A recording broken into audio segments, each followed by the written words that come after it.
new picture defies description. Oscar winner Renée Zellweger. We love her. She spent months in 57 degree below zero temperatures in Winnipeg, Canada, to make the new movie with Harry Connick Jr. It's a romantic comedy, new in town, and a lot of people are already saying it's a place to go and be someplace else at a time when everybody needs it. It's good to see you. It's good to see you too. You were at the inauguration, taking pictures yourself, out in the crowd. You were out in that teeming sea. It was very Bridget Jones of you, what I read, that you decided, because it's a proper occasion, you were not going to wear, your tennis shoes. My sneakers? Yes, you wore proper shoes. Like a sane person might have considered to do. You wore right? real shoes for 3 hours, walking among people to take your inauguration pictures?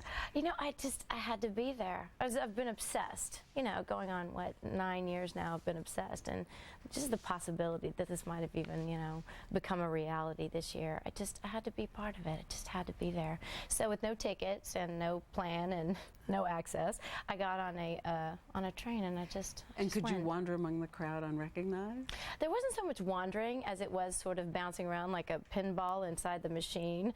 There were some humans in D.C. that day. I was prepared for the crowd. I was prepared for the crowd. I was prepared for the cold. I wasn't prepared for how emotional it was going to be. It was extraordinary. I'm so glad that I was there, even though I couldn't feel my toes for about 3 days after the fact. I'm so glad that I went. Wait a minute, you had come off this movie. Was it really 57 below in Winnipeg when you filmed this movie? I didn't even know what that meant. And you said you had lash sickles? Oh, yeah. No, we came up with an entirely new vocabulary to describe the phenomenon that would occur on a daily basis. It was pretty ridiculous. And the salvation was how many pairs of pantyhose? Pantyhose, three at a time.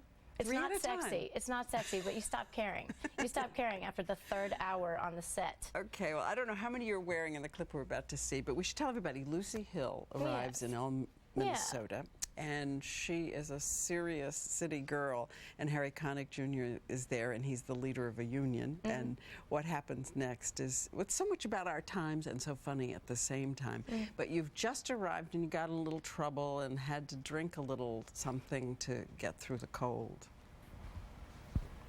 I'll need to be carried through my door. We were talking earlier about your first kiss in Reality Bites. Tell me, the day you have a big kiss in a movie scene, is that like a tense day, or is that an easy day? Oh gosh, I don't. I guess it depends. You're usually friends with, fast friends with everybody on the set. It's an awkward day. That's the truth. An awkward day. Oh yeah, 300 crew people hanging around, and it's not as romantic as it seems. Is it easier if you rehearse it and rehearse with your mind? If you do that, or is it easier just to fall into it and see what happens? I know it sounds so strange, but it's just part. I know, isn't it sad, the things that become commonplace in this job? But it's just part of the day. It really. I know, doesn't that sound unremarkable? Well, when you're talking about dream come true job, Tom Cruise, George Clooney. It's just another day at the office. That's sort of like here, you just never know when something passionate will take place before breakfast. Yeah.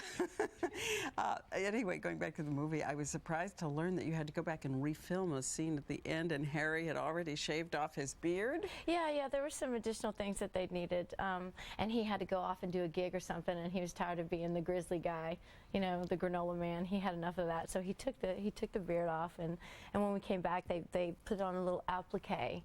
And actually, after work one night, it was a long day. It was cold. And it was your sense of humor that kept you alive, basically. Yeah, the jokes and the laughter. We understand. I'm sure you do. At 3 in the morning, I'm sure that your sense of humor every day keeps you going, doesn't it?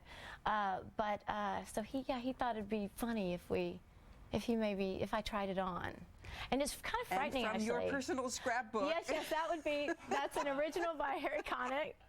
You know what, I'm frightened, because I think I make a pretty good-looking man. Yeah. Isn't it frightening? Yes. I was joking that was this morning before I got out my before you shaved and showered. Yep. Definite David Spade effect going on there. He's going to be jealous. Separated. He's going to feel threatened, I'm sure of it. Absolutely. Well, anyway, people are talking a lot about this happy movie. This movie that transforms something difficult into something joyful, and it's called New in Town, and it opens this Friday. Hey. It's good to see you. It's good to see you, Diane. Always. Always. And coming up next, GMA on Call. As we've said, there is this new study raising the question whether premature babies are more at risk for autism.